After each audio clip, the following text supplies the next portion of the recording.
Reality vesti, tome su tu. Klikni na video, sve ćeš vidjeti tu. Skandalni show, sve što te zanima. Sa nama uvek najnovije se otkriva. Pozdrav dragi pratioci.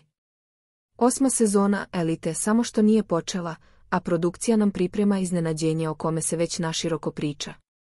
Pored potvrđenih imena učesnika, jedno ime je ostalo u tajnosti, navodno najveća internet zvezda Balkana, Jovan Radulović, poznatiji kao Jodžir, sprema se da uđe u reality. Njegov emotivni rastanak sa porodicom dodatno je podgrejao sumnje, a fanovi ne mogu da dočekaju sutrašnji početak. Produkcija 8. sezone Elite očigledno je odlučila da nas ne ostavi ravnodušnim. Iako je većina učesnika poznata, faktor iznenađenja o kojem se priča je ulazak Jovana Radulovića, poznatog influencera sa Balkana, koji ima milione pratilaca. Njegov emotivni snimak na Instagramu samo je pojačao spekulacije da će se pojaviti u realitiju i već sada fanovi burno reaguju.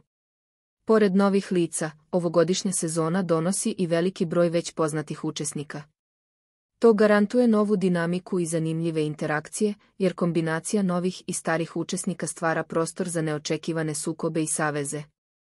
Kako će se sve odvijati, ostaje da vidimo, ali jedno je sigurno, Elita će i ove godine držati gledaoce prikovane za ekrane.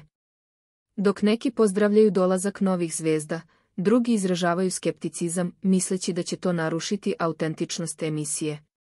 Međutim, ono što je sigurno je da će nova sezona doneti mnogo uzbuđenja i neočekivanih obrta. Šta vi mislite o mogućem ulasku Jovana Radulovića u Elitu? Da li će ova sezona opravdati velika očekivanja? Podelite vaše mišljenje u komentarima, lajkujte video i zapratite nas za najnovije vesti iz sveta realitija. Reality vesti, tome su tu. Klikni na video, sve ćeš vidjeti tu. Skandalni show, sve što te zanima.